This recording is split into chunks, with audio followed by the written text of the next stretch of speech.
Daniel Shephard, thanks for coming on the show, man. You have to burp. That's Sorry. good. That's a good way to That was start. good timing. Thanks for having me. Yeah, man. Yeah. We've been roommates we were roommates for a couple years. Been friends and enemies over the past 5-6 years. Known each other like 6 years now. Yeah, less on Crazy. the enemies part. I threw that in as a joke, but you didn't laugh, so I had to clarify. Sorry. Yeah, no, Yeah. we're friends. Yeah, sometimes. Anyways, yeah, I'm glad you're here in this studio that you built by hand over the course of 4 months. Sure. That I paid you to build out for. Yeah. For a good price. Welcome. Yeah, I'm glad to have you. You were in one of my earlier episodes where we were talking about COVID. Oh yes. You were in for 5 minutes. Yeah. That was your debut. I don't remember that at all. Like I remember that I did it, and I remember. Yep.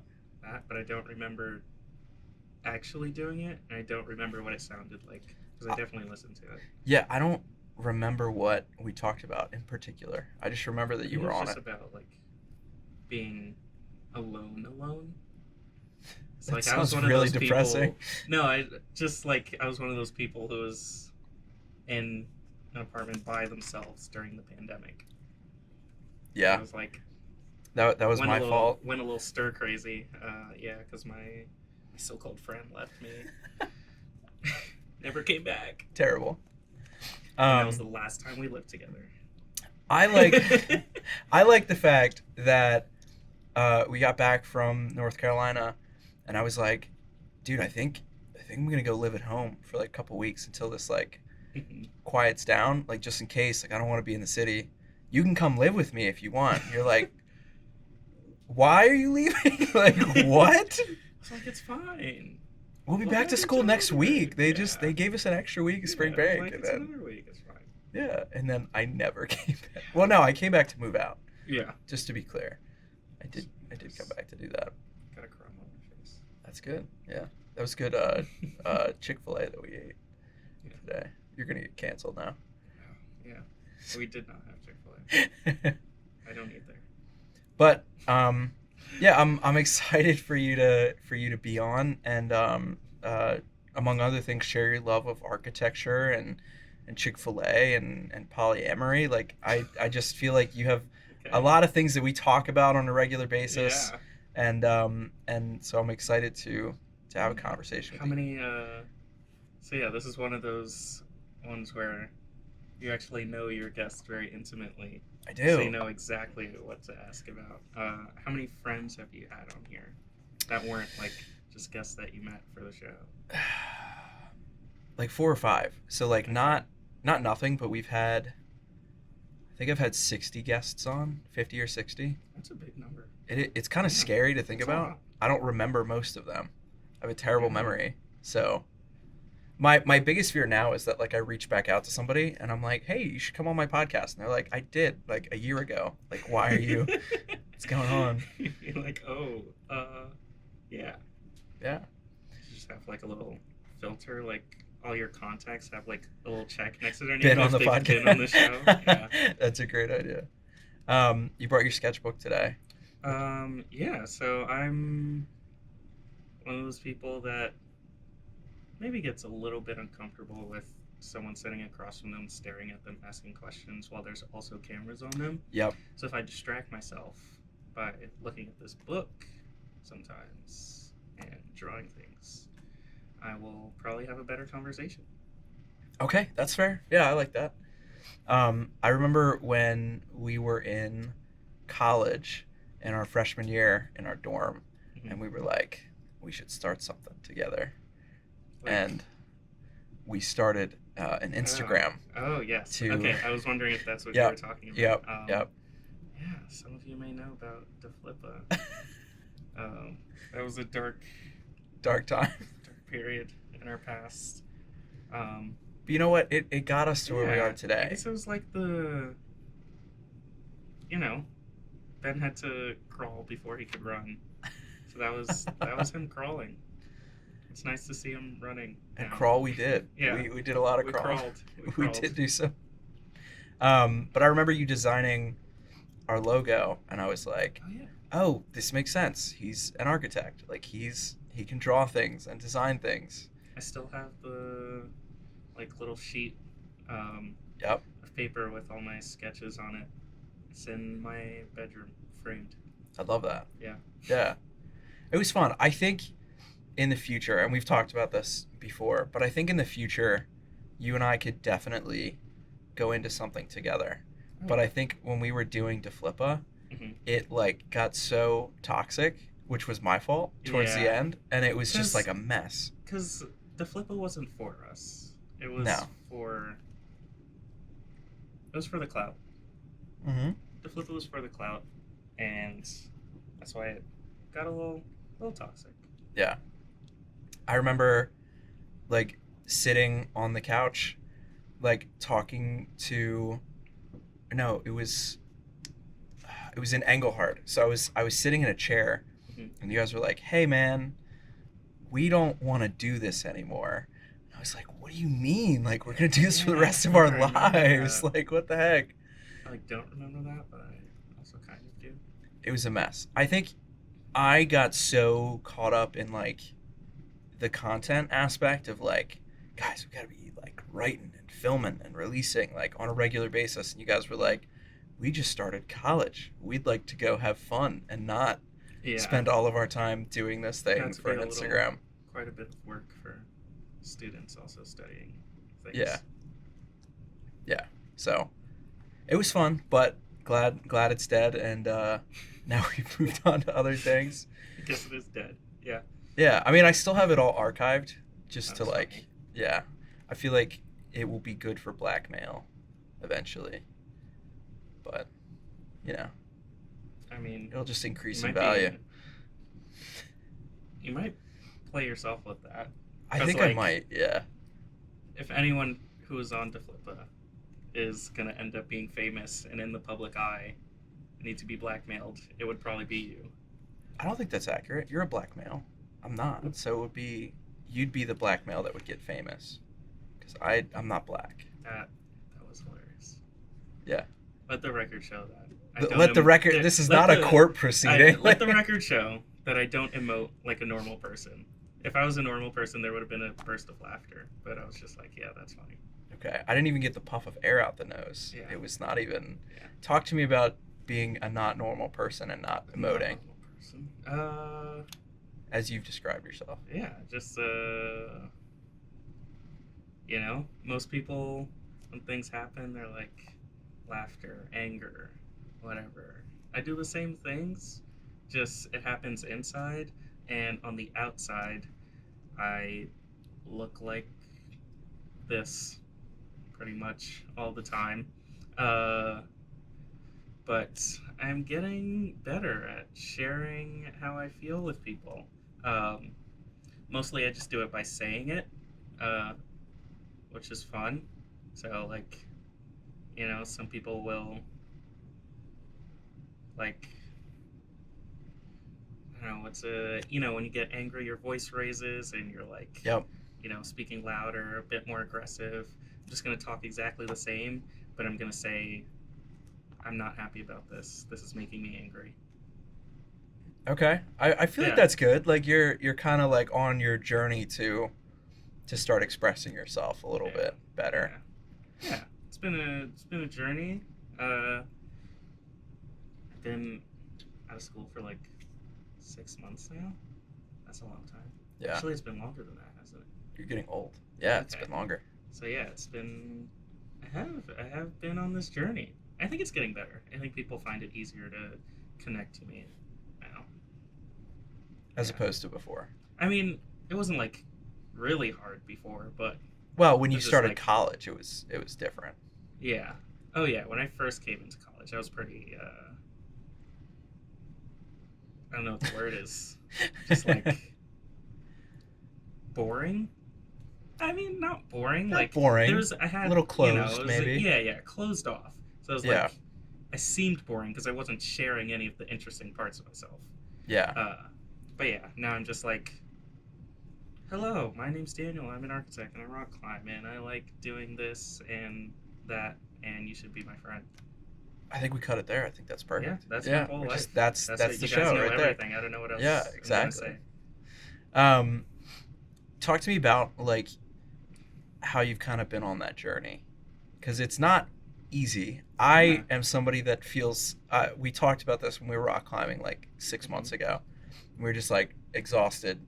Well, I was exhausted. You were fine because you rock climb all the time, and we were just laying there, and I was like, uh, you know, I feel everything like all the time. I'm a very emotional, passionate person, and you're kind of trying to navigate how much of that you want to feel for yourself. Yeah. So I think I guess I'll just start from the beginning.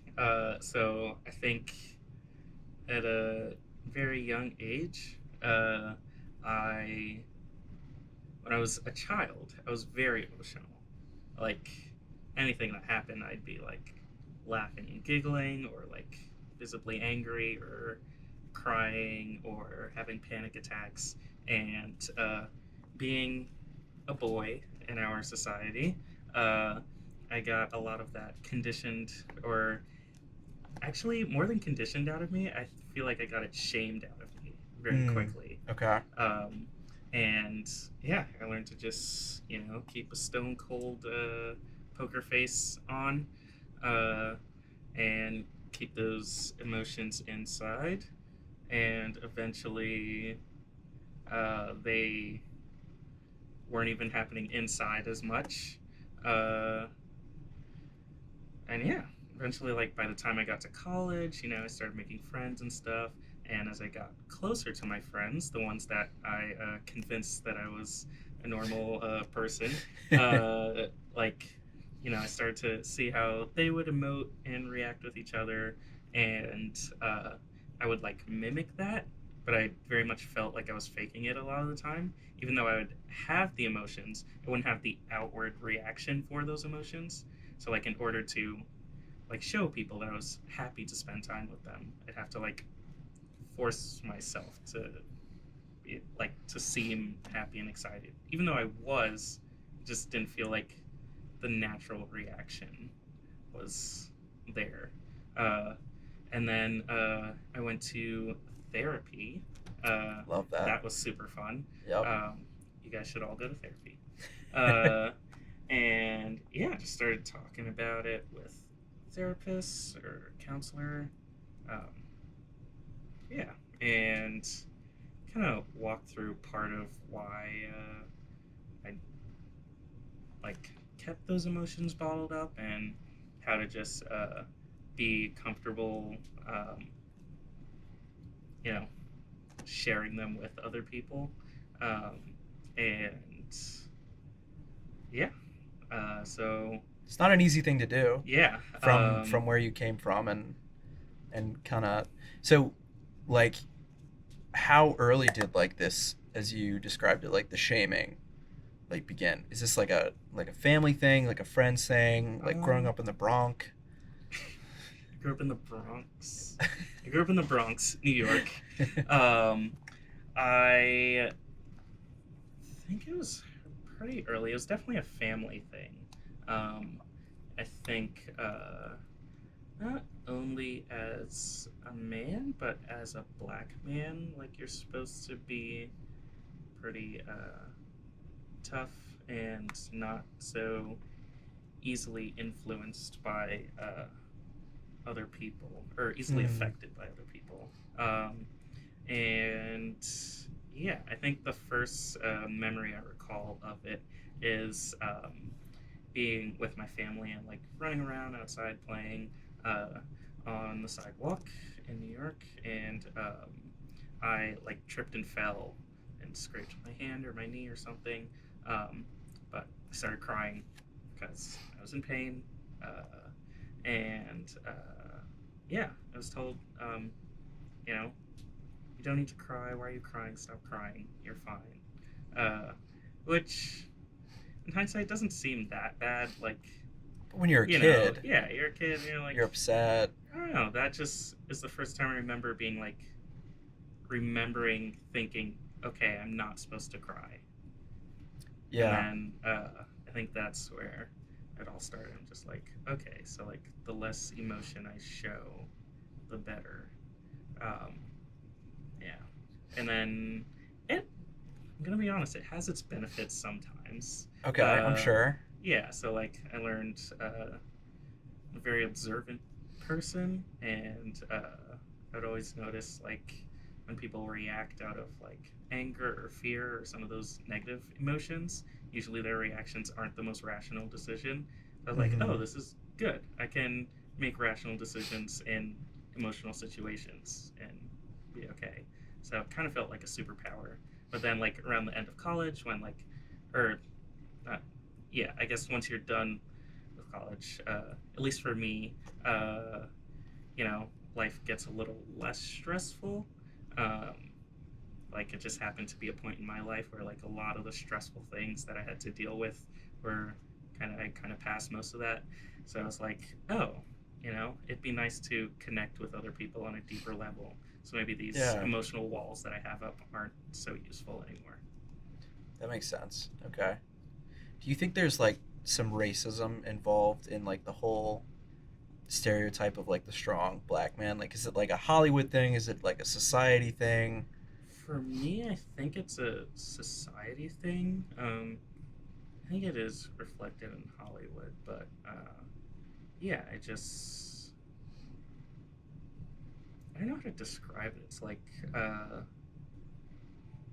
I guess because in a black family, like you're kind of taught how the world, I guess, wants to kind of bring you down and doesn't want you to succeed. Hmm. So you have to be strong enough and kind of outspoken enough to fight that. Um, and yeah, so part of that was not letting it, not letting other people, affect you so much emotionally. Uh, and Right. then the other part was being like outspoken and aggressive and forward, which was that was the part I did not conform to. Um, I would not describe you as an aggressive person. In yeah, your goals, absolutely, but like outwardly among other people, you're like not a confrontational guy. yeah, no. I think I yeah was definitely aware of like the pressure to be more outspoken and things like that.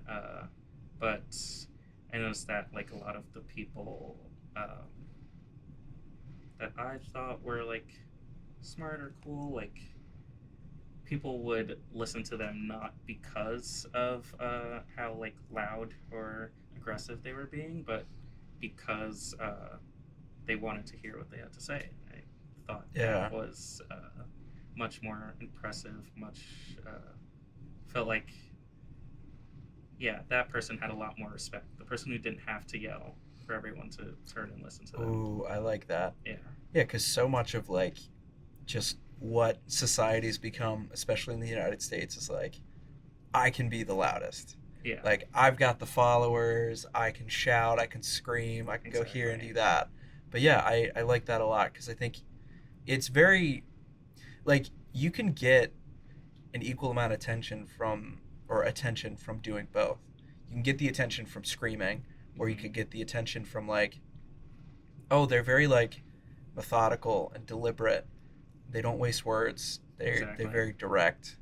Yeah, and I think a lot of like great speakers in history have had that as well going for them. Hmm. I don't know that any more of them are going to get elected as like president anymore after like Yeah, it's we kind of just yeah, we have hard to. loud interrupting like Yeah, politicians now. I think that's it's just a like good how thing it I didn't is. go into politics with Oh that yeah. kind of mindset. Yeah. Yeah. I and it's interesting too because like the more I think about like that, I really like that line. The more I realize like a lot of the politicians I've voted for, especially in the primaries, because they usually never make it to whatever. Like the people I really like are like soft spoken. They're aggressive when they need to be, but it's like they're not raising their voice. They're just being deliberate, Yeah. methodical. Yeah, but like they don't win. Like that's not how you win anymore. which kind Yeah. of sucks.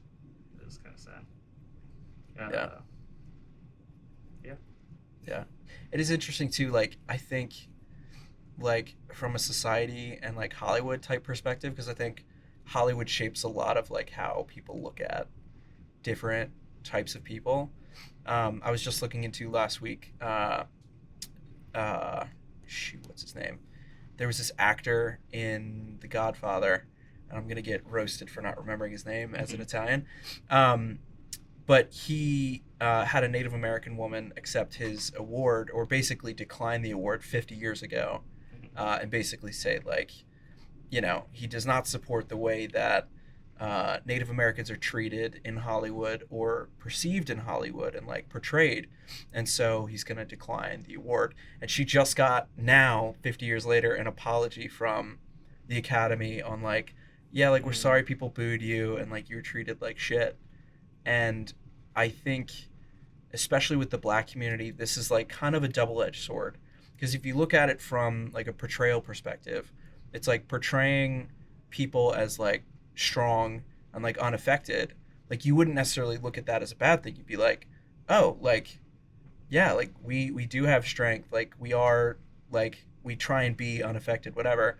But then on the flip side, it's like, yeah, but you can't show any emotions, like nothing can ever affect you. And it's like, that's a really bad way to like teach people how they should be like in the world, because like things happen. You need to be able to show that you're affected by things, and to like, you know, be able to speak to that and like, yeah, have emotions instead of just being like a brick wall.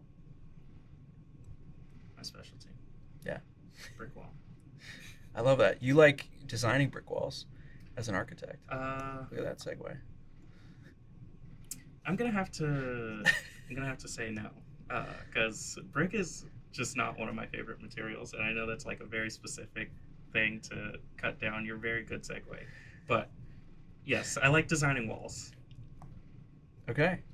We Just will not we'll brick. get you I mean, started on brick's the fine. border, and Brick's you'll be fine.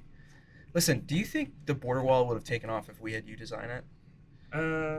No, because I don't like borders, and I would have But you like walls. designed a wall with like a bunch of holes in it so that people could go through to the other side. What do you like about architecture? What draws you into that? What draws me into architecture is, I guess, its influence, which I guess is kind of in line what we were talking about. Like, yeah, we humans spend like 80% of their living time inside of architecture, and yeah, it shapes the way we move through our spaces. It shapes the way we live our lives, and it's kind of a circular thing where like the way we live our lives and society also shapes what people design. But yeah, I think what drew me to it is partially just being a little bit of a control freak, and knowing that if I, design this building, if I put a wall here, you can't go past that point, and if I put a bathroom over here, you have to go over there when you need to be. So like, yeah, just thinking I'm controlling all these people is part of it. I never knew that. Okay, that's But very yeah, interesting. I actually like design, and I'm very inspired by beautiful and functional things at the same time. Just like, I think adds an extra layer to art when it's also functional.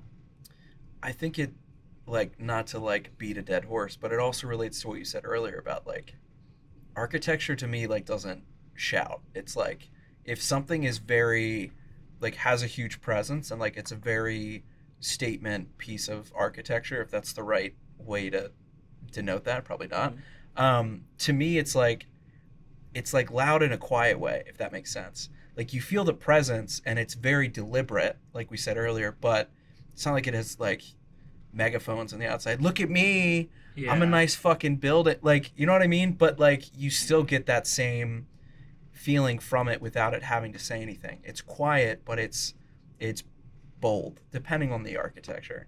Exactly. But that seems to be like a common theme with you. You like the quieter, stuff that still like stands the test of time. It's like it's deliberate. Exactly. Okay, and controlling where people pee is important as well, I guess. Yeah, it's an important I part. just want to control all the bathrooms. That's my goal. You want to be the czar of bathrooms? Yeah.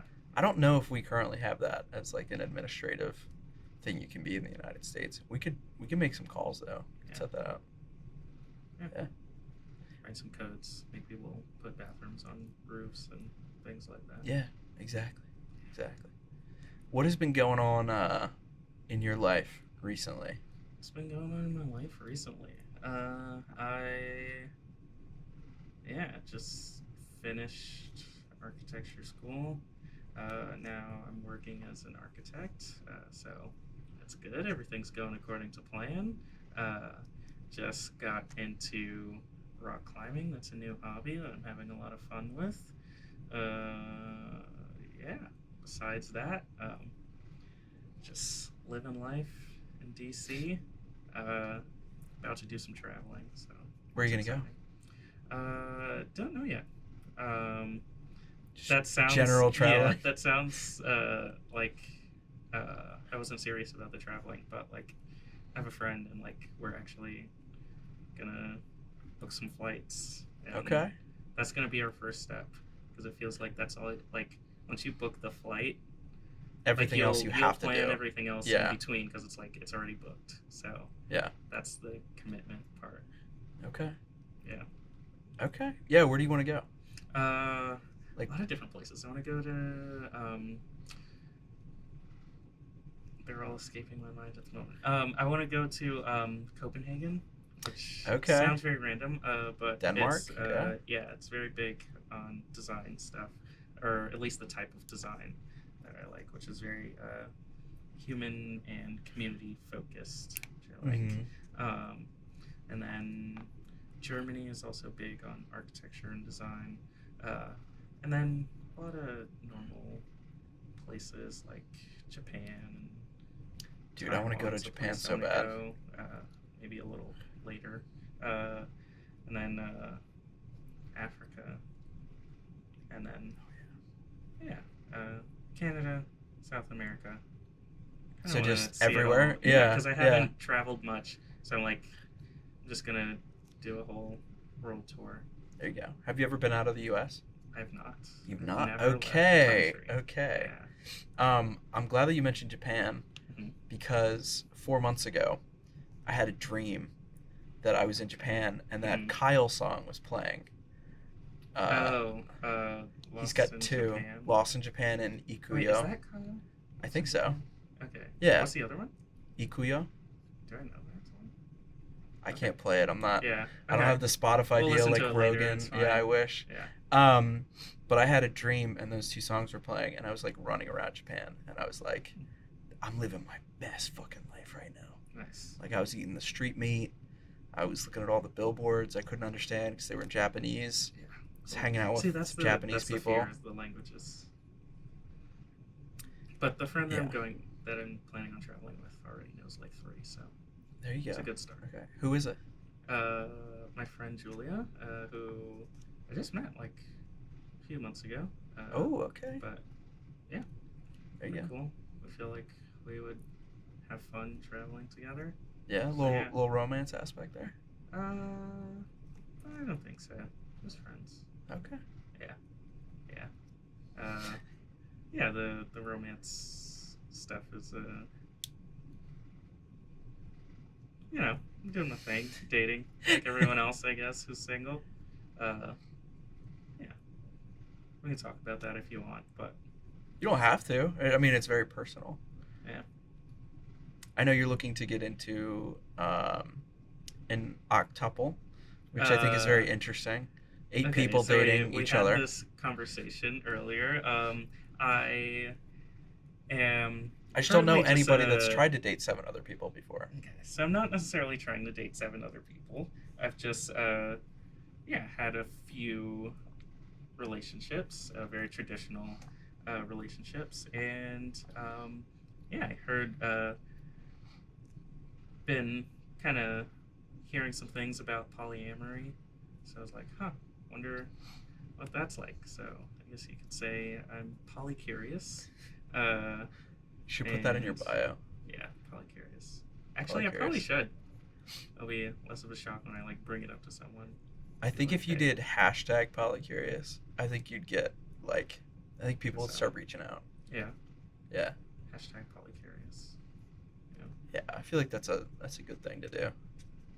I've seen a few people on like dating. I'm on dating apps and stuff. Well, really just Hinge. I'm on Hinge. Love Hinge.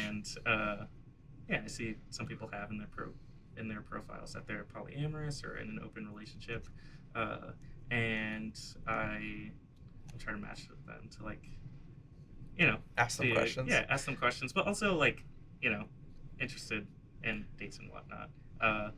But none of them match with me.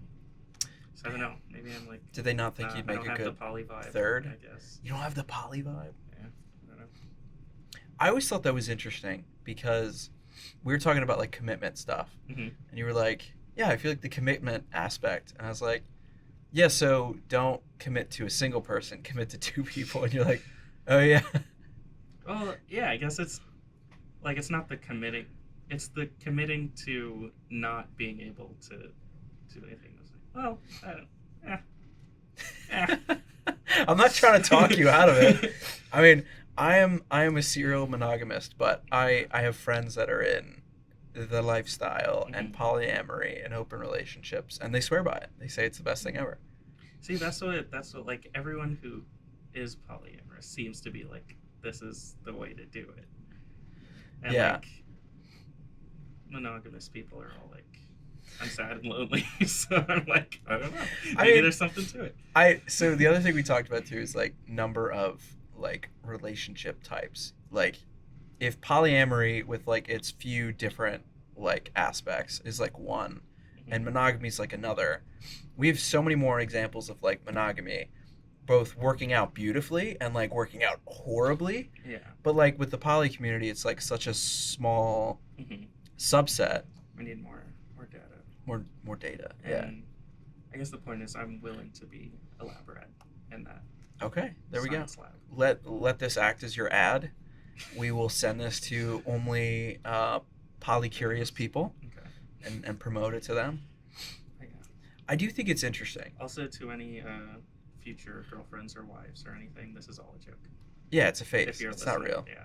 Yeah, but if you are poly-curious and an attractive female, then, hit them up. Yeah. I do think it's interesting. Clearly, monogamy is not, like, the perfect system.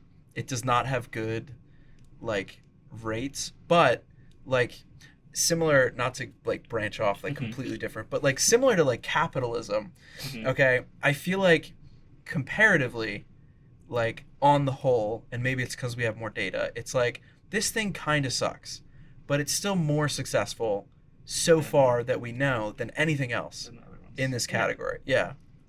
Well, that makes sense. I'm one of those people that just likes to, like, see all the options before they commit to one. Yeah. So I have no idea if I would like or even could handle having multiple partners. But I think it's a management issue. yeah, that's what I've heard. Yeah. I don't know. But yeah, it is interesting too that like all the people that I know that are non-monogamous for the most part are like, this is the best. But I do wonder like if it's like a misery loves company thing and like people are prideful and they're like, I chose this, so So I gotta commit. even though it's not going great right now. I see all these posts. I follow a couple accounts that like repost like it's called like dumb shit people post. And it's like the dumbest things you can find on the internet that people like post it and you're like, why would you post that? And one of them is like one of those like very similar to like the social justice posts where it's like very like calming colors and it's like kind of like curvy, like relaxing animation, if that makes sense. But it's not animation, it's just like illustration.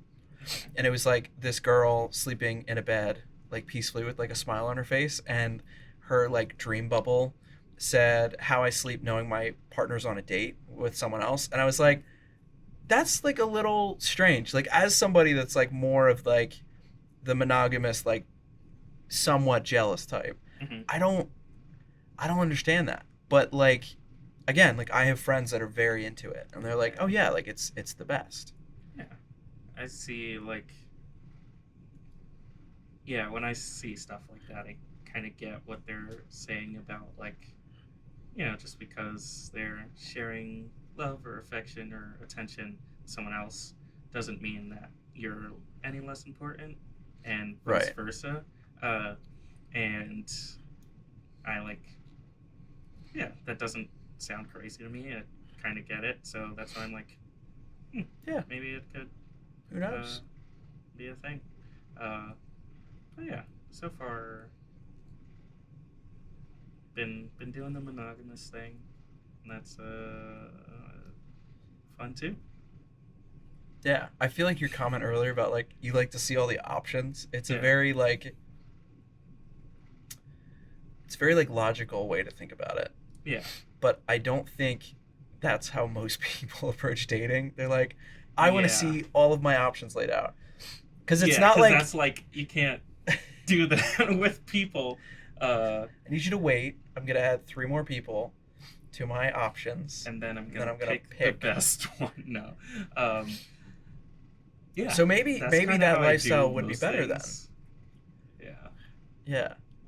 I mean, I think yeah, at the end of the day, it's like if it's something that you think is interesting and that might work better than what you have been doing, it's like, why not try it out? As long as, like, if you eventually go back to monogamy, like, you have to explain, like, to your partner, be like, yeah, like, I was in a. I feel like people are still not there yet. Like, but if I I'm very. told a future monogamous partner about Yes. my They'd be, like, a poly little stage, weirded I out. mean, I think it'd be fine. Because, like, I feel like most couples eventually have that talk where they're like, oh, how many people have you been Yeah. with? I just don't know And how I'd be somebody like, would take it if they're like, yeah, yeah, I I'd was dating say, these two I think girls I at the would same time. say a reasonable number. Uh, and then I'd just be like, and two of those happen to be at the same time. Like, that doesn't really make it that much worse, I don't think. I don't. So I'm not coming from a place of like judgment. I'm Mm-hmm. coming from a place of like, I think it'd be very funny to have to explain to like someone who's been traditionally monogamous Oh, yeah. forever, and you're like, so how And many it'd people probably have you come out of dated? nowhere. Yeah, Like, I and they'd feel be like I like, don't give like a 4. adventurous multiple partners kind of vibe, and You they'd don't just be have the like, poly vibe. yeah, You don't. and if I just sprang that on someone, they'd be like, oh, yeah, Okay. yeah, No, but I mean, like, you're gonna be like, so, like, how many like partners have you had? Like, how many people have you dated? Oh, mm-hmm. like, I've been with like 5 guys. I dated like 3 seriously, 2 like whatever. You're gonna be like, I've dated 37, and 4 of them were at the same time, but only 2 at the same time, and they're gonna be like, okay. Okay. Like, I feel like we're rapidly approaching a time where how many relationships you've been in Mm-hmm. is like almost more of a red flag than like your body count. Mm. I saw something about this the other day, and they were like, look, like if you just hooked up with like 15 people, that's one thing. If you dated 15 people, why And they so all many failed. why so many relationships? Yeah. And Yeah. like as somebody that's like a monogamist and like I don't really do stuff out of a relationship, I'm Mm-hmm. like I don't fully get it, but then I think about it, I'm like, oh, like if you have like a shit ton of relationships and none of them like worked out, and then you're on your like 18th girlfriend, they're like, so like where do you see this going? And you're like, well, if you'd asked me this 15 girlfriends ago, like it's just I feel like it's definitely an interesting way to look at it. Yeah. Yeah. Uh, yeah. I mean, I feel like I'm not like very, experienced in just relationships in general. Yeah. So that's why I'm like, yeah, I want to see what it's like just because Uh, yeah. Um, if I had been in more monogamous Monogamous. Yep. relationships, I I don't know if I'd be more or less confident in them. Uh, but Depends on your experiences too. yeah, Yeah, it is interesting. Have you done the front porch test on anybody recently? is that where you're just like imagining sitting on the front porch with them when you're old? Yeah. Yeah, see if you could do The it. the Ted Um, Mosby. yeah, one of my favorite sitcom characters. Uh, I have not. I mean, I've done the general, like, you're on a date with someone, you're like, oh, I wonder, if I'd enjoy spending a lot more time with this person. Every day. Yeah, every day, forever, till I die. Um, but specifically thinking about the front porch thing now. But yeah, I've definitely thought about futures with people. Yeah. Did that have like a follow up question, or was it just like? No, I was just Okay. curious. Yeah, I mean, Yeah. I feel like we talked about it like while we were in college, Hmm. at least a couple times. Yeah. And then I think like you get out of college and you're like, oh, like, you know, not every girl you date It's is gonna be the person you marry. Yeah. yeah. I try and stick to like more of that side of thing where I'm like I have to see like some sort of a future, but I've recently come to the knowledge that there are people that like will get into a relationship and they have a very specific like end date. So like Wow. Okay. yes, which I thought was interesting. So my girlfriend had a roommate that was Mhm. dating this guy and they were like great together. Like they go out together dressed to the nines, like have a great time, come back, they're like hanging out, getting stoned. Like they were so much fun. They're like Mhm. super nice people. And they seem to have like a really good relationship. And I'm not saying that they didn't. Like I think that they genuinely did. Um, but to them it was always like, okay, but when college ends, we're going our separate ways. Wow. Hard out. Yeah. Yes. That's I don't know. Yeah, I don't know how I would feel about that. I guess the closest I've ever come to that is like I went on a date with someone who moved to DC, and their plan was to be there for about a year. This was like at the beginning of that year, um, and you know, like they said, pretty straightforward. That was the plan, and like okay, like so like in a year we would either have to be like solid enough to either be long distance, one of us change our plan to move with the other person, Yeah. or break up. And I mean that That's pretty relationship didn't close. end up getting to the year, but it was interesting to think about it. That's a little more pressure, I think. Just makes things Yeah. more Now, intense. I should also say they had been dating when they both finished college for like 2.5, 3 years. Okay. And interestingly enough, which I think kind of proves the point that I'll eventually make, is I believe they're still together. Mm-hmm. So, and not only are they still together, but she lives in like bumfuck nowhere, Mm-hmm. like of the country, and he still lives in Out in the DC. middle of West Bubblefuck, Yes, as I like to call it. literally. And I believe they're still together. And so my whole thing on this, when I heard about this, was like, I think it didn't make sense for two reasons. I think getting into a relationship that you know has a set like end date and you guys are going your separate ways is very weird. Mm-hmm. Like I don't understand that. Like I don't know why you would spend like the time and the emotions and like the money at like not to be like business sense about it, but like a relationship is an investment at the Well, end of the day. I think it's more of an experience. So Okay. uh, like this isn't your first relationship.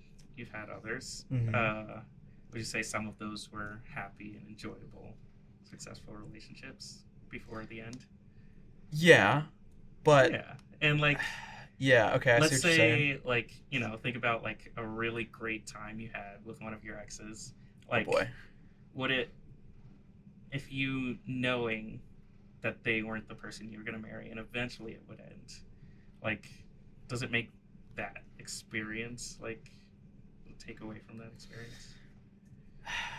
A little bit, Yeah. but for like a shitty reason, which is like I feel like now that I'm with a new person, I'm Mm-hmm. like, oh, like I should have saved this experience for this Okay. person in case this ends up working out, which is not Okay. typical. So But I I, feel I like recognize the that. the person is part of the experience.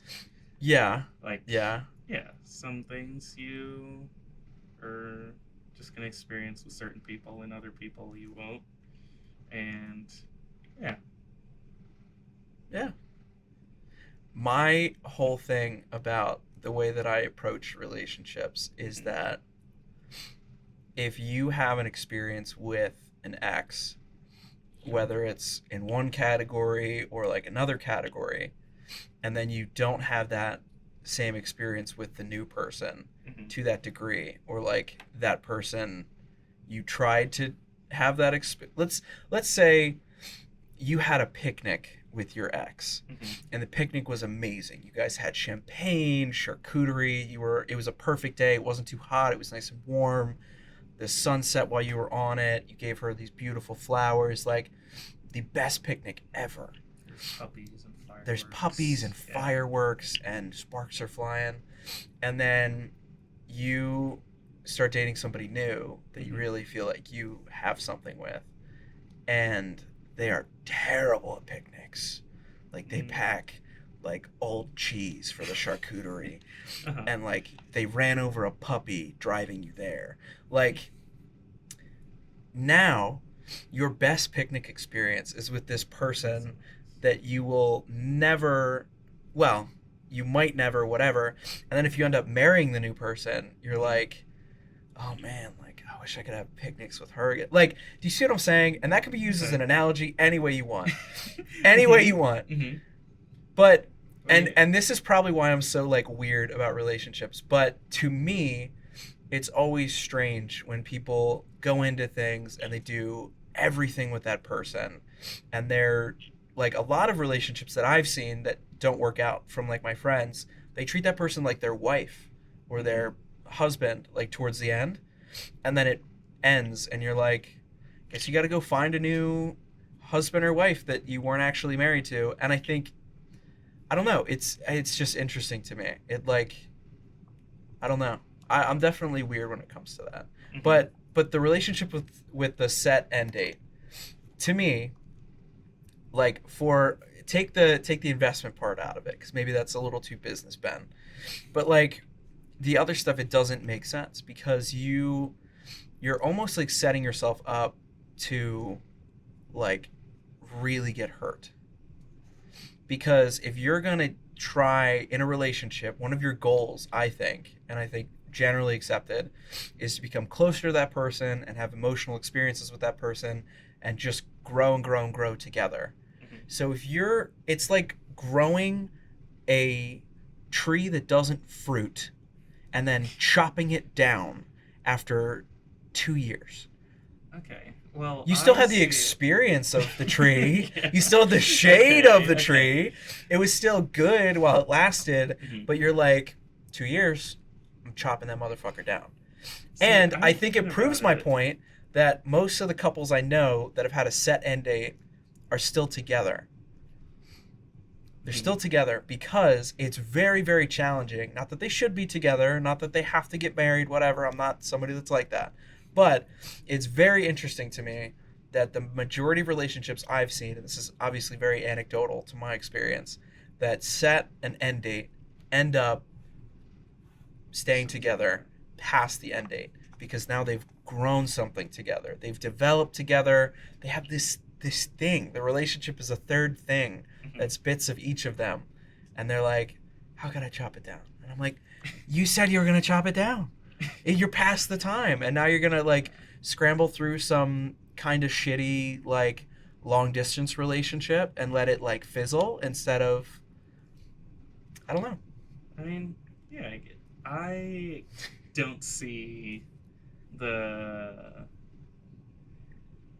like, for me, if a relationship is about like things growing, I think it's like each person is their own tree growing Ooh, okay. from, you know, that relationship. And yeah, uh, just because someone helps you grow and shows you new things doesn't mean they have to be there forever. Um, yeah, it's like I'm trying to think of a good analogy. The only thing I can think of is training wheels. They get you better at riding Okay. the bike, but you're not going to keep the training wheels on forever. That's a Yeah. bad analogy. Uh, Yeah, because it'd yeah, have to be your its exes own aren't thing. training wheels. It's fine. Basically, I kind of think like you that can experience things, and just because things aren't that way forever doesn't make those experiences any less special. though. Yeah. Yeah, to go What back if- to your picnic thing, What about the other thing? What if they're too special? if they're too special, so like, What if your now your future- wife can't picnic as good as the last person? Well, or like look at the reverse. What if your wife, while you're taking her on picnics, is like, Daniel's like okay at picnics, but my ex-boyfriend, that man knew how to picnic. That's an insecurity thing coming from me that I'll fully admit to. Yeah. That's like when I have my future wife, Mhm. I don't want to be like, man, I hope my picnics are up to par. Yeah. But it's an insecurity thing. Like I will fully admit that. For me, it's like, like not everyone's gonna be good at everything, and if picnics are just picnics, I don't have to picnic as hard as the last person. I like that if and you that's took this out of fine. context, I know, people would be yeah. like, what in the fuck are they talking about? Yeah, if picnics are something trivial that you just do every once in a while, you don't have to be the best of them as long as your relationship is good with that person and the important things are there. If picnics are one of those like pivotal important things to you, and I'm not good enough at them, then I just might not be the person for you. So when I look at relationships, it's like if I play laser tag with one person and then I never have a laser tag partner that's quite as good, if laser tag is my favorite thing to do, that's the most important thing in my life, that might have been the person for me. Listen, but if I'm not laser saying tag is a picnics thing are... I do like once a year, as it is for me, having the perfect laser tag partner isn't that important.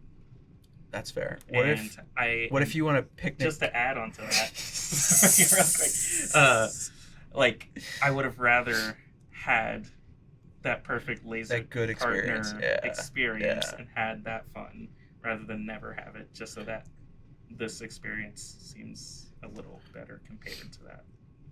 Yeah, I think there's a lot of truth in what you said. I think, obviously you don't want to picnic once a year. I feel like that's depressing. I shouldn't have said that while you're drinking. Yeah, I feel like picnicking once a year is super depressing. I think I'd just rather kill myself if I couldn't picnic more than that. But yeah, I think it does bring up a good point of I think it's how you look at it and what other factors are in that relationship. Because, maybe they're not great at picnics, but, they're very supportive and they want you to follow your dreams. That's so much more important than going on a picnic. But picnicking, man, I mean, it's the best. Yeah. That's, the person that you end up with will be the one that, or hopefully will be the one that gets all the important things really right. And then, if they're not perfect at the other things, they'll try their best, and that's all you can ask for, I guess. Yeah, I think that's fair. Do you believe in soulmates?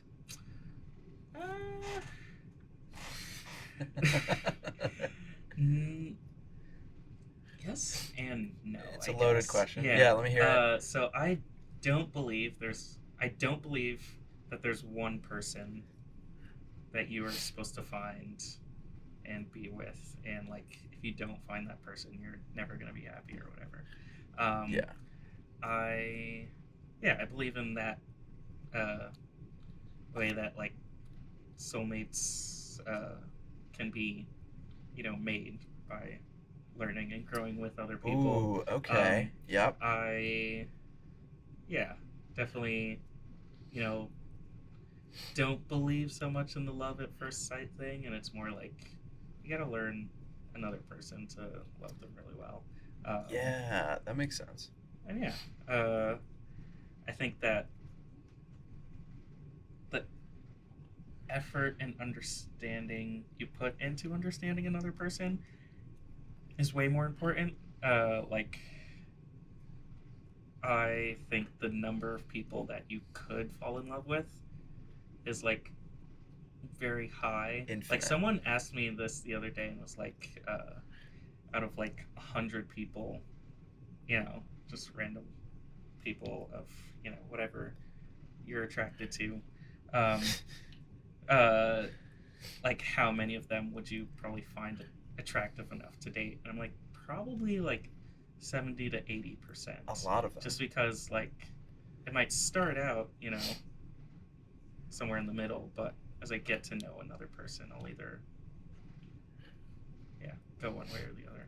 I'll go even further because I think we're pretty in agreement on that. Mhm. I think that I think genuinely people can be very, very happy and make things work if they grow together and put effort into the relationship and communication. And that can be your soulmate.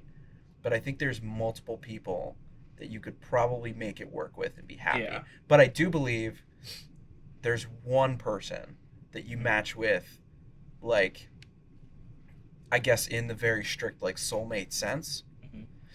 that you end up becoming like that's your soulmate of soulmates.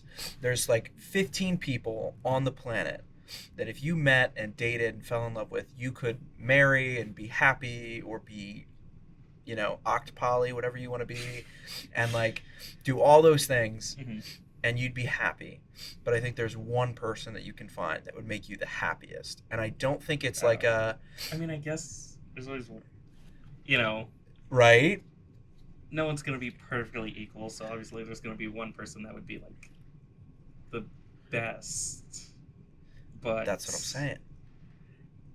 eh, But I still don't buy the one person thing. I'll put I a think, limiter like, on it though Yeah. to make it more reasonable Mhm. because I don't believe in the soulmate thing like we've covered that it's like you're one person, and I know it sounds contradictory to what I just said, but I think it's out of these 15 people that you could meet, you might not end up meeting and growing with this person.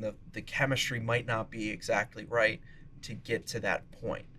I think, like you said, the learning about the person, the growing with the person, that's what makes like the love aspect there and the growth aspect there. And I think people do find somebody that they're so matched with and so in tune with that they can grow with them and get to know them to the point where that is genuinely the person that they'd be happiest with. Mhm. So it's not necessarily like, oh, you're destined to be with that person. It's like all the cards were right at that time, and it Oh, was yeah. one of that group of people.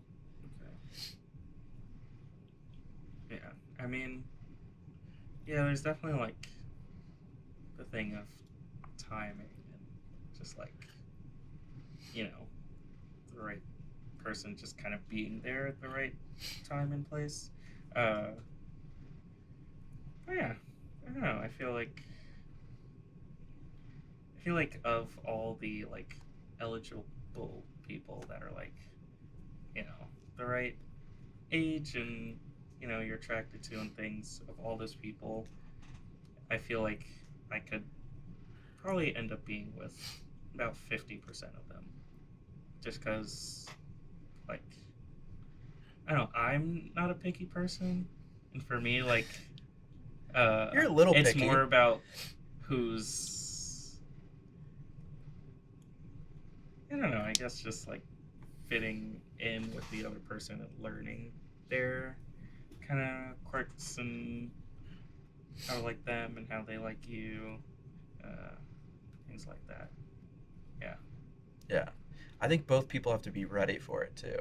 Oh yeah, that's The true. timing Timing aspect. is the most like. Yeah, they're definitely. Timing I is think weird. timing is like more important than what either of you are doing or willing to do. It's just like Yeah. if the timing's Can not you right, be in the it just doesn't headspace to work. do it?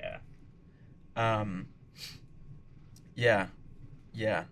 I mean, think about how different our lives would be based on timing. Like just Like even if we hadn't met each other, if we or like timing off by like I mean, I guess it falls into like decisions too, but decisions based on timing. Mhm. Like I had a randomly assigned roommate oh yeah, that I rejected. yeah. If we weren't going to school at the same time, if we were 1 year off, we probably would have never met. Yeah. Yeah. Yeah. Which is weird because like I feel like we're soulmates, so it's like maybe I do believe it. No. I'm kidding. No, but like timing in relationships in particular. hmm Like, would you still be with any of your exes if the timing was a little bit different? Because I think you might be. Yeah. Yeah. Yeah. Yeah. Probably. Yeah, which is Uh, weird to think about. It is. You know, I do think about it. I'm like, huh. If I had met them now, A little more grown up, yeah. better communicating. Right place, right time. Yeah. People knowing what they want. Knowing what they Yeah. don't want. I still have. I won't say it on the Mhm. show who it is, but you know, I still think you're gonna marry that person. I'm Mm. still, but I won't put any pressure on it. Mm-hmm. I know you I disagree. think I could, but yeah, I don't know. It's about more timing, I guess. Um, I'm gonna say the I same thing, by the way, to her when she comes on. Yeah.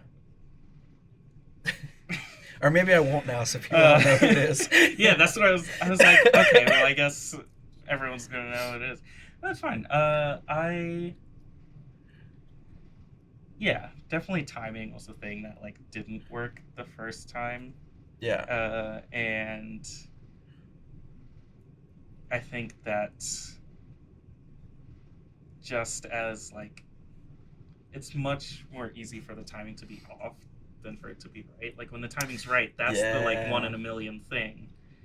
And That's the soulmate. yeah, When the timing is right, both of you are like Yeah. fully in it. and Yeah. it already didn't happen once.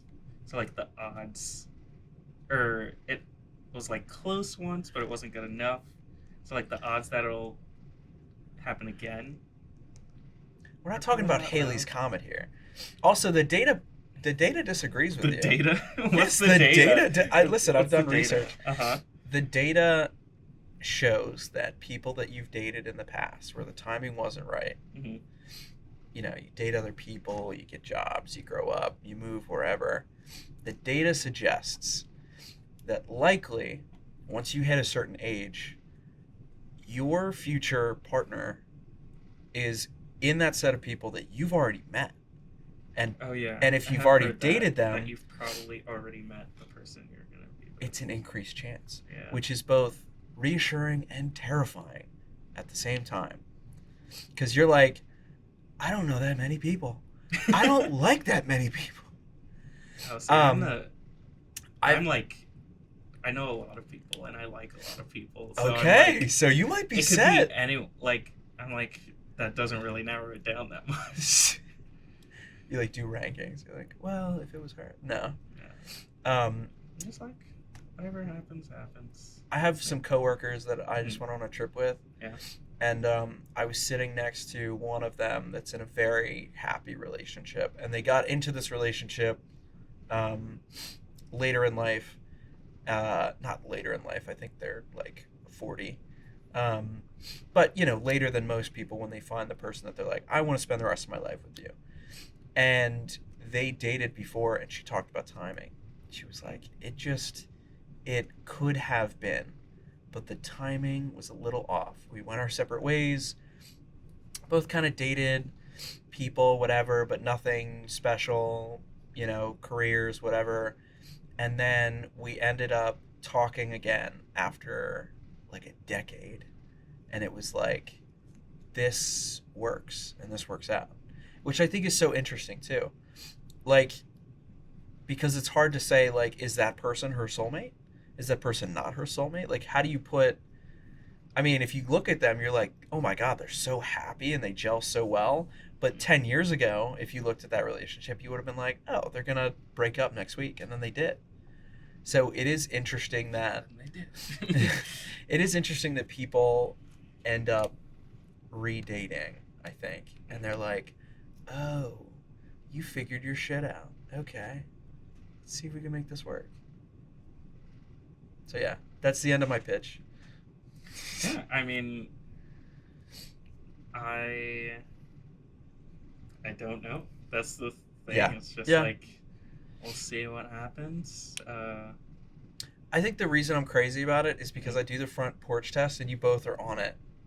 And so in my head, I'm like, oh, they have to be together. Today because you're friends with both of us, and it'd be easier for you to just like have your friends date each other and get be married. friends with you. Think about for me the ease of like I have to go to one of your houses in one place.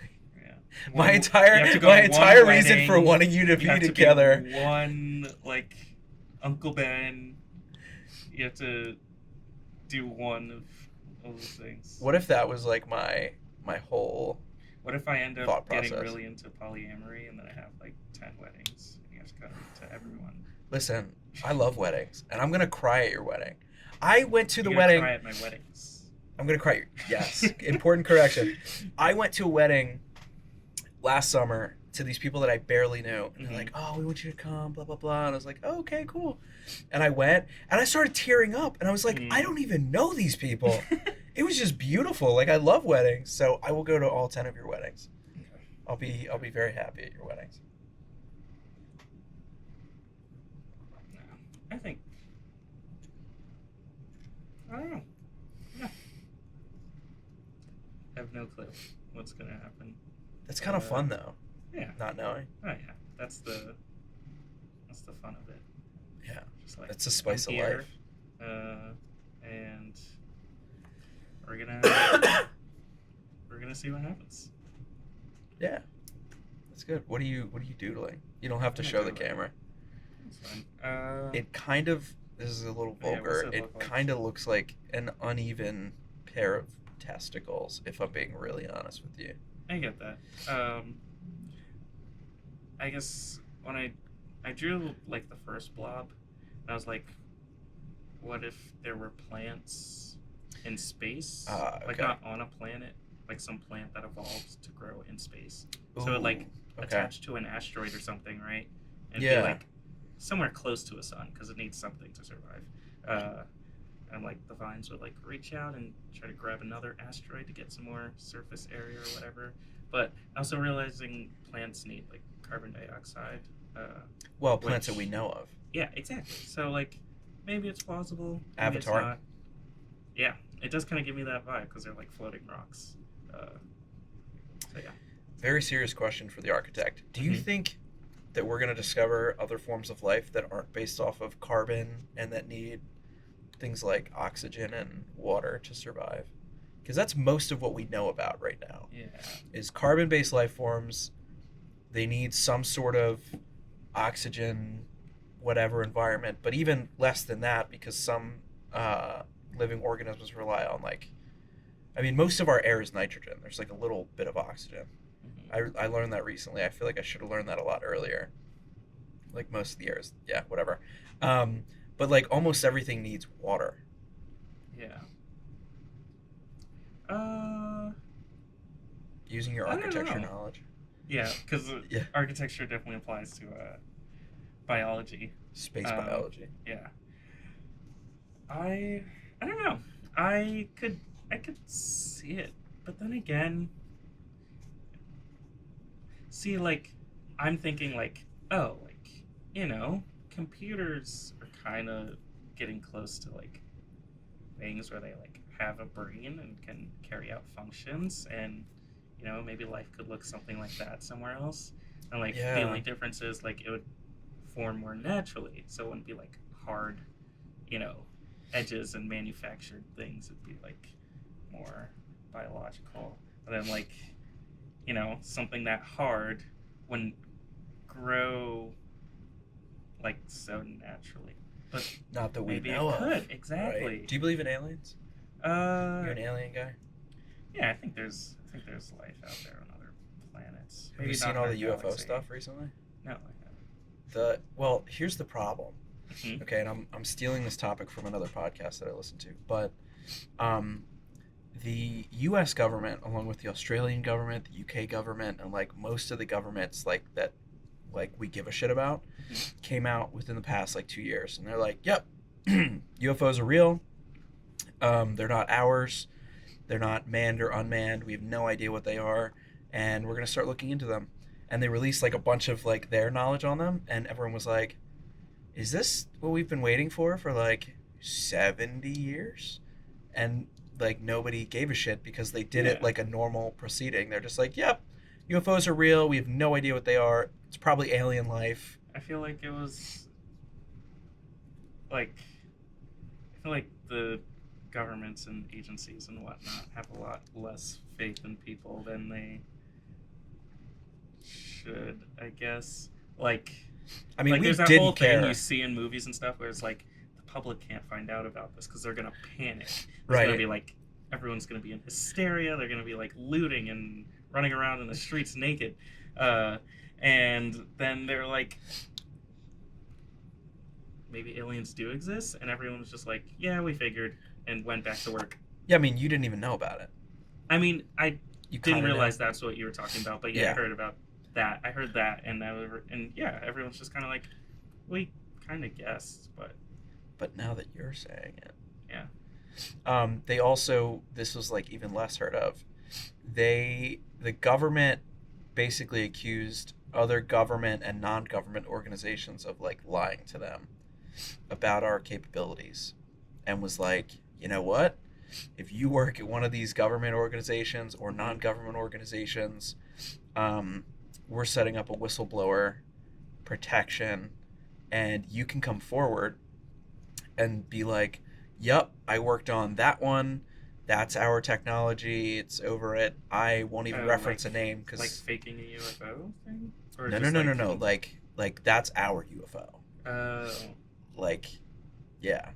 And I can't reference names because there's going to be people that come on the show later this season that might talk a little bit about it. I might need some whistleblower protection. Well, no, but like, I don't want to get sued right now. Like, I have too much going on. I'll get sued like later. Every time you get but sued. Essentially, there have been people that came out under that and were like, yeah, those are ours. Like, it's not China, it's not Russia, it's the United States. Which I don't think disproves aliens. I think it could actually potentially prove aliens, because it's like, well, how did we figure that out? And I don't think I've ever talked about this on the show before, so this is fun. We'll see if I get in trouble for it. I did a shadow day at the NSA when I was in high school, and among the details that I feel like won't get me in trouble for talking about, not that they like showed me anything like that, whatever, was that we went into a room with this guy who was like a bigwig there at the time. He's now gone, and gone like retired, not like gone, not like NSA gone. Took him out. And he took like a phone and he put it on the desk, and he was like, "What do you guys think about this?" And we were like, "It's a iPhone." Like, I don't know. But one kid was like, "Oh, well, like, you're not really supposed to have a phone like at this level. Like, they took our phones. Like, we don't have our phones. Like, so I guess that's." He's like, "No, guys. This phone is the newest phone you guys can own right now." He's like, "We own the phones that you guys will own in a decade." He's like, "We have that technology, and you know, the interface is getting boring for us now, and Okay. it's clunky, and we want them to upgrade. And we were So, like, so you were in oh high shit. school, and he like already had an iPhone 12 in his pocket. Yeah, basically. Yeah. Yeah. Like, yeah. Like the phones that we now have now that we're like, oh, these are top of the line. Like he had it like a decade ago when I was in high school, Yeah. which is kind of, it wasn't a decade ago. It was, what, 6 years ago, 7 years? Yeah, close to a decade. They already had that. You're in high school 7, 8 years ago. I finished high 7. school. How many years ago was that? 7, 6, 7. What year is it? 2022? Yeah. I forget. 2016. 2016. Yeah, 6 years ago I finished. Yeah, so yeah, around that time. But it makes me think that like, if the government was going to come out and say something about UFOs, why would they come out and be like, they're not ours, we don't know what's going on? Like, I feel like they're lying. Mm. Why would they tell the That's a good truth? point. They have no incentive to tell the truth on this. Yeah. None. Especially to be like, we don't know what's going on. How often does the U.S. Yeah. government, or any government for that matter, especially us, in all their pride and waste and whatever, go, we don't know what's going on. Yeah. You shouldn't trust in us right now. It's a little suspicious. It is. It's weird. I think there's aliens. I think, yeah. They already have the aliens. I think there's some, this is like one of my wackiest beliefs. And people Mhm. are like, you believe that? Okay. I think that we have like a relationship with the aliens. Mm. Like, I don't know if it's like poly per se, but like there's something. People have met them. People And have met they're them and like dated a couple of them at the same time. No, I think like we have to have some sort of trade relationship going. I don't know if I subscribe to the whole like, oh, they're like vastly superior beings in terms of intelligence. I think they are a little bit. I don't think they're like vastly more intelligent than us. And so they see us as like maybe kind of brutes, but still like kind of I useful. think if we met any aliens right now, they would be more intelligent because they figured out how to get here before we figured out how to get there. Mm-hmm. But yeah, Or if we detecting ever, us without us detecting them. Yeah. If we end up detecting them before or at the same time they detect us, or like meeting them in the middle, then it's like, okay, we're at the same thing. Yeah. I think they're probably like a little bit more intelligent. They're probably like a little bit more advanced. It depends on which ones you're talking about. I'm sure there's some that are like still in early stages of evolution, and And you're others like- that are like on the brink of nuclear war. Could be. Do you think we're gonna launch the nukes in the next, like, do you think in our lifetime there will be another nuke launched? Oh man, I hope not. I don't know. It'd be pretty bad. Like that might yeah. be it. Yeah, because they're pretty big now. Yeah, they're not like how they were. Yeah, Yeah, yeah. ours I at hope least. not. Maybe they'll like. I don't know. No, No? I'm gonna say no because I want the answer to be no. Fair enough. You don't Yeah. want to speak into existence something Yeah. that's yeah. Yeah. Yeah, fair enough. Yeah. Fair enough. It's like if Daniel Shephard just hadn't have been such an asshole. Yeah. I don't want to be the reason it does happen. I think our nukes are probably the most advanced, which is a very like biased and American prideful thing to say. But like if you look at some of the other superpowers, or like what we call the superpowers, Mhm. like Russia is losing a war to a country they're trying to invade that has like a tiny population and like farmers like taking out tanks. And then you look at like what weapons they're using, Mhm. like the Russians, and you're like, hey, those are like Soviet weapons that you guys had a long time ago. We haven't seen any of the shit you guys like to bring out during your military parades. Mhm. Like, it's all old stuff. So when they talk about like, oh yeah, like we're in line with the U.S. on like this kind of stuff. Like we have the same level of innovation. You're like, I don't know, do you? Maybe not. Yeah. I just hope they don't launch any. Yeah. Change the Yeah. topic. Oh no. Well, yeah, sure. I was just gonna say, yeah. Let's hope that they don't, and everything's just cool and awesome, and everyone's friends. That's a nice view to have, I think. Yeah. That's like a. Yeah, I hope so too. It's a very naive view to have. Yeah, but like, it's not necessarily bad. I think a lot of things that look really good on paper don't make sense, like realistically, and I think that viewpoint is probably one of them. Yeah. I still believe people are inherently like pulled to be good, but I think there's a lot. I think selfishness is on the rise. Like, Mm-hmm. speaking for myself, because I Yeah. don't like to speak for other people. In some ways, I've become a more selfish person. Like about like, I mean, maybe even in non-selfish ways. Like, I know what I want. I don't want certain things, and Mhm. now I will be vocal about it when I wouldn't have been maybe before the pandemic. I'm also, I'd say, more generous in some aspects. Like, I do more in certain categories, but I feel like most people are getting more selfish. And I don't Yeah. know what that means for the future. Um. I. Yeah, I think I'm also getting more selfish. And I think it's part of my personal journey, I guess. Cause like You're in your if villain you're, arc. yeah, I did. I'm currently in my villain arc. Part of being more emotionally open includes being more emotionally vulnerable, which means I have to prioritize taking care of myself a little more now. Because before Yeah. I was like, people could do things, and I'd just be like, "That's funny. You thought you could hurt me, but I don't feel emotions." Got nothing But to now lose, that baby. now that I am trying to feel the emotions, people can't hurt me. I have to be a little more like, "Don't you hurt me? I'll hurt you first." I like that you're holding a weapon. Yeah. Yeah. Yeah, I think that makes sense. Yeah.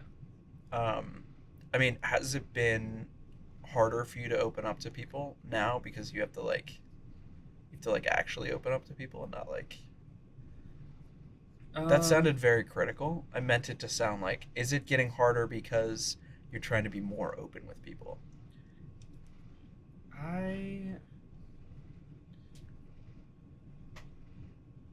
It is getting.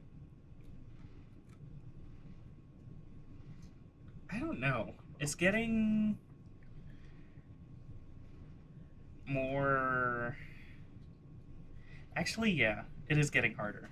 Because before I, like, I guess kind of let things play their course and try to let people get closer to me before I open up and stuff. But now that I am opening up, you know, in a perfect world, it'd be like I open up more and then people like me more. But it's like I'm opening up more and I find out, I guess I just find out quicker whether people are going to like me or not. Because you're paying attention to that. Yeah. I'm paying a Interesting. lot more attention to how people react when I open up to them. And I think this is also partially because of frequency, I guess. I'm like opening up more and meeting more new people, dating more. So things are happening more. But I'm facing a lot more rejection when I open up to people. Right. But you're not used to. Basically, yeah, I wouldn't open up to anyone before until I knew. You're positive. Yeah, I was like, oh, yeah, this person already likes me. Like, I can open up to them. And Interesting. They won't run away. And now I'm like doing it before I know, for sure. And a lot of times they're like, that was a bit too much. I'm out. Not too much, but just like, yeah, not for me. Yeah. Was that? Yeah. What was the question? No, that was I don't remember, but it was is it getting harder to open up to people? I think that's pretty accurate. And I think that makes a lot of sense. I was just at my friend's ooh, how much detail do I want to give? That's always the fun thing to figure out is like I don't want anything to come back to anybody in like a negative way. So I'm like, what do I share? I was at my friend's place this weekend. I think I told you about that. And he is like one of the best people I know. Like he has learned over the years how to be a little bit more committed to like his happiness, but he still prioritizes everybody else's over his. And that's something that like I've always seen in him, and it's like gotten more. I think he's expanded, right? Like his care. Like I think he cares and gives more care and kindness to more people now, and he's also getting a little bit better at like saying what he wants and like what makes him happy, what doesn't, be more particular. But he helps a lot of people, and like a year in the current position that he's in, he probably helps like 36 people that like really need help. And I was there this weekend and interacted with some of these people, and most of them are lovely people. They're just down on their luck, whatever. But I did notice it was very easy for them to open up to people, despite all the things that have happened in their lives. But I think it's because they're literally like at their wits' end, and they're like, why not? Another rejection? That's all I've ever seen. And so I did end up asking this one guy what his plans for the future were, like what his deal was, kind of. And he like went into like a 20-minute, it felt rehearsed. Like not like it was inauthentic, just like he's had to explain it before about his current situation and like what he wants to do. And the other interesting thing is like he knows every single event in his life that triggered where he is currently, where he's not living his best life. And I think there's different levels. I think there's people that can open up to people really easily, because maybe they just don't have a filter and they don't like perceive when they should or shouldn't. I think there's people that open up really easily because they just have nothing else like to lose. And I think there's people that open up a lot because they're very trusting. And I think that it's sometimes a hard position to be in because, like you said, you could try it out and then somebody just rejects it. And I think that usually that's not something that you're used to. Like you said, like you make sure you know the person, they like you typically before you open up. Now you're like, this is what I have to offer. This is my baggage. This is who I am. And people are like, I don't like that. Yeah. And I think that's a hard thing to deal with because it's almost like a complete rejection of you. Yeah. Not to make it worse. No, it is. That's, yeah. It is like a little harder because it's like, oh, like, you know.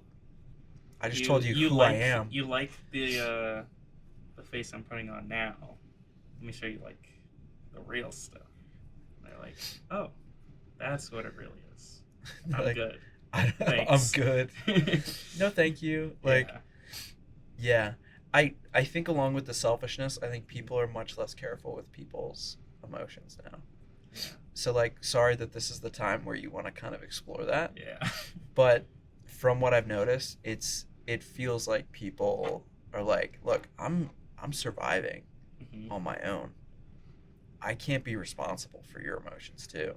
Yeah. And I think people used to be a little bit more considerate, and I think now it's like, I mean, we see this all the time on like social media, like you need to live your best life and put you first always. And it's like, that's not like, I don't think that that's as much of a problem anymore. I think people are getting to the point, and maybe it's just my personal experience, but people are getting to the point where they know what they want and they're willing to say what they want much more often. I think the problem that we're running into now is people being less careful with other people. Yeah. But I don't know how we fix that. Because everything trending right now is like, love you 100%. Yeah. You've never done anything wrong. Is as important. Yeah. Your feelings are valid. And I think most people's feelings are valid. Most of the feelings that you feel are valid. But some are not. That doesn't mean they're all rational.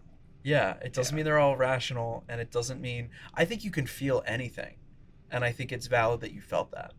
But I don't think every single one of your feelings is valid. Like, yeah, you can't. They're not all someone else's responsibility to take care of.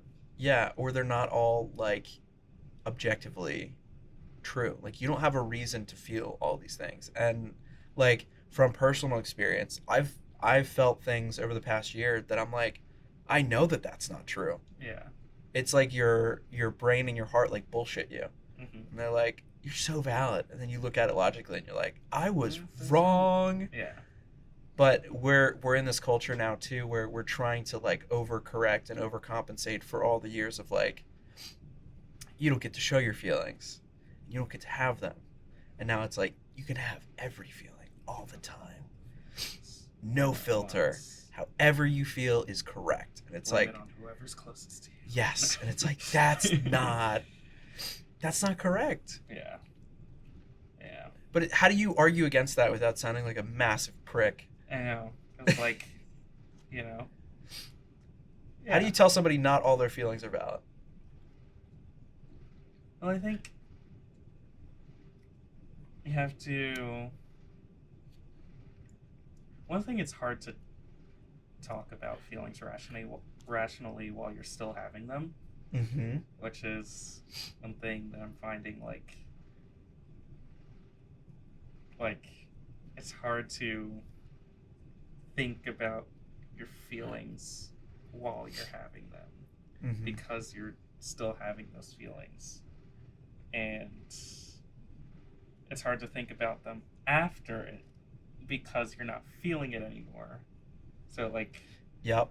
and that's where I'm like, You start to forget the details. yeah, I'm like, well, while I'm having it, I want to act rationally, so I push the feeling aside, use my brain to think out the situation, and then I'm like, okay, now it's time to take care of my feelings. But I'm like, I already got rid of the feelings. They're not here anymore. Yeah, so I've started doing this thing. Mhm. I don't know if this is right or wrong. I welcome any therapist that's listening right now to tell me if I'm like a psychopath. oh yeah, if any therapists Yeah. are interested in this guy, I'm looking. Fun challenge, I think, for sure. Oh, I'm just shouldn't be messing- that hard. I'm just trying. messing around. Something that I've started doing Mhm. is I'll do the hard conversations in threes.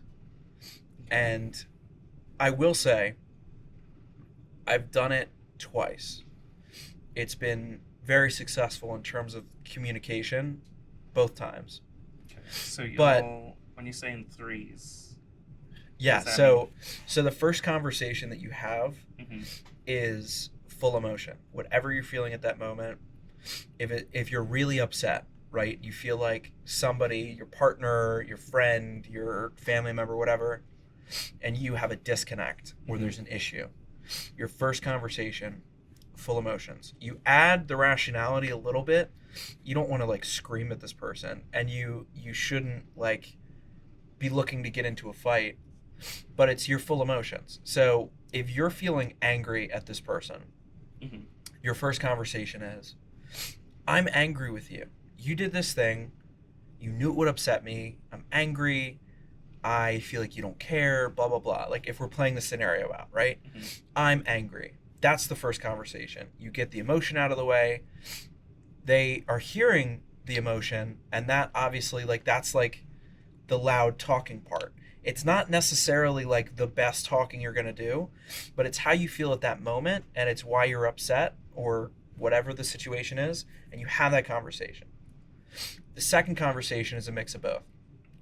Hey, that first conversation, I was in this headspace.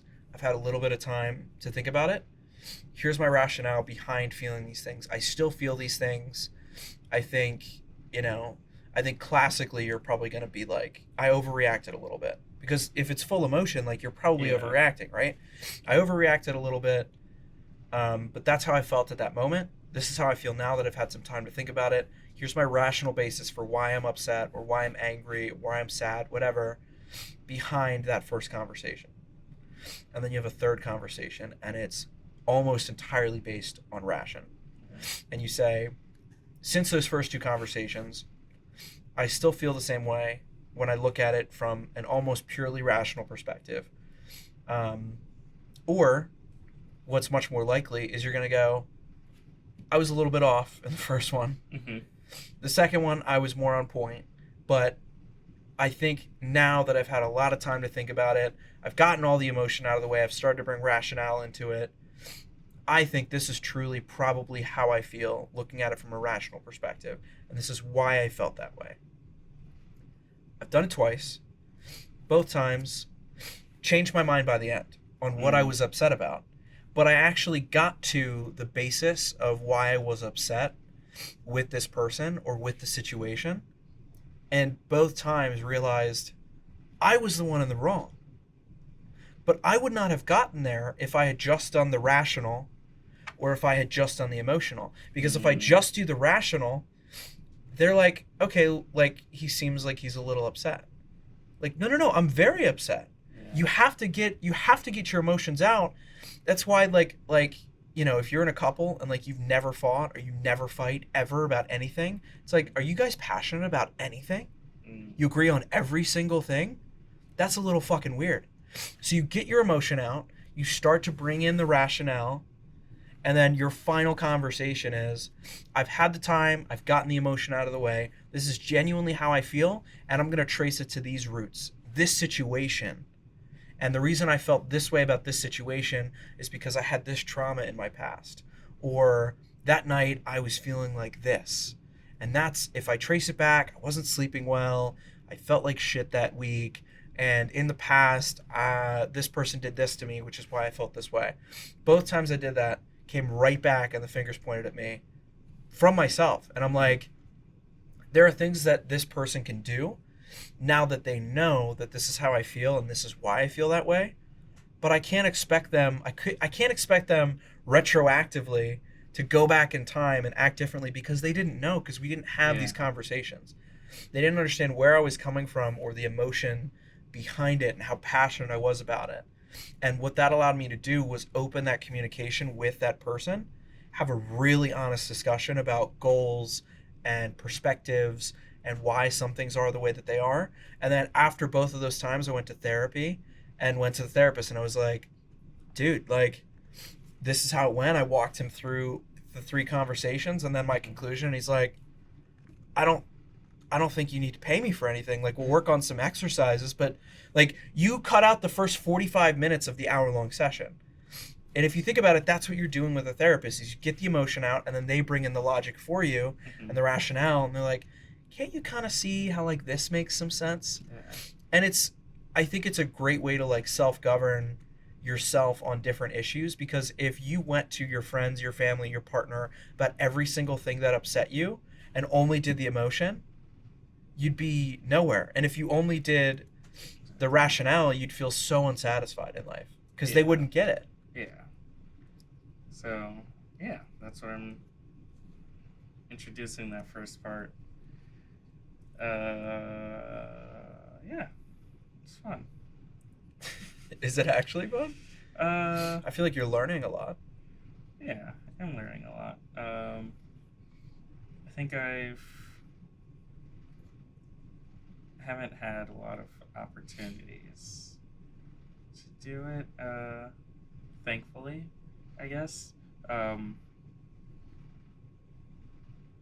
mean, I don't want to say this too loud, but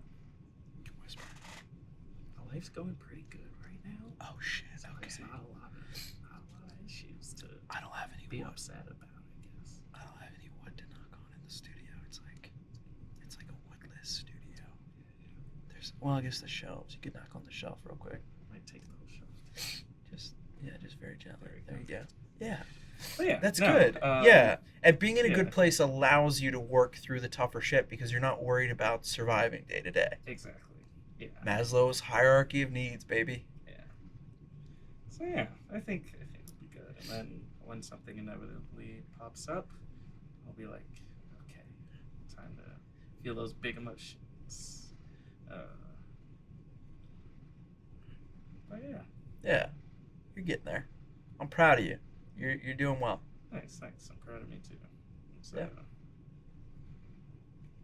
it's annoying.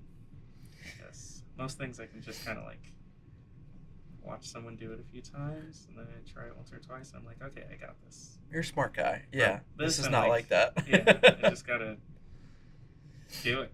Just gotta let it happen to me, I guess. Yep. Yeah. So You'll get there. having fun with that. That's good.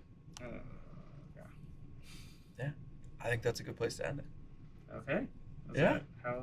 You did it. Oh, that was. You did a podcast. I did a podcast. You didn't freak out. Well, I didn't think I was Much. gonna freak out. Yeah. I just thought it was gonna be boring. Yeah. I didn't expect. I had fun. to talk about relationships that much. See, that's why we don't pre-do the questions, because then we're gonna be stuck talking about random shit. That's Ben's way of saying he didn't prepare for this, and Listen. he's trying to make it seem like that was a good thing that he did on purpose. This whole studio collapses into a box when I'm not here. It's a foldable studio. Yeah. Yeah. That was good. Yeah. Where can people find your stuff if they want to follow you, or if they want to be in an octopoly relationship with you? There's yes, I have an Instagram, but I was planning on changing the name of that soon, so I feel like What are you gonna change it to? I want to change it to Shephard Design. Instead of Shepherd Design for Humans. Yeah. Okay. Because I want to include the aliens now. I Yeah. know they're coming. Not actually. Yeah, I not think humans. I'm just like, I don't know. I'm rebranding. Yeah. Okay. We will tag it in the show notes and on social media. Cool. So look at that. But yeah, I've got Instagram and all the things. I've got Instagram, Facebook. What's the other one? Twitter. Twitter. Do you have a Twitter? I do have a Twitter. Do you have a I have TikTok? a Twitter. I have a TikTok. You do. We'll have tag all those a for you. LinkedIn. Have There you go. You still have a follow me on website? Spotify. Yeah. That's the one. Yep, that's the You most don't important you don't one. release anything on Spotify. I know, but my playlists are so good. Okay, we'll plug your Spotify too. That's fine. That was good. Yeah. Yeah, guys, you can find us on YouTube if you're watching at home. You can listen to us on Spotify, Google, Apple Podcasts, and like a million other places. So go do that there. This is the first episode of season 5. Ooh, It's a big one. We have. that's a lot of pressure. Can we go back? There's no pressure. Redo the whole thing. No, we're not 'Cause, like, editing. I we're didn't not- know it was like first episode. I think I need to make better. So like, just roll it all the way back to the beginning. Yeah, we're Let's not start over. gonna do that. Hey, I'm Daniel. First episode of season 5. There's only 12 episodes, so there's only 11 more after this. We're releasing one episode every month for 12 months, starting September 21st, which is today. Maybe if you're listening or watching. Oh yeah, I On guess the correct it's day. Today, yeah, today's Yeah. September 1st. If you're listening to this on September the first game. 21st. Yeah. 21st. Yeah. Yeah. There we go. We're in September right now. We'll pretend like we're in September. We're almost in September. Time Awesome. travel's a weird thing. Thank you guys for listening. Daniel, thanks for coming on. Thanks for having me. Absolutely. Cool music, Brian.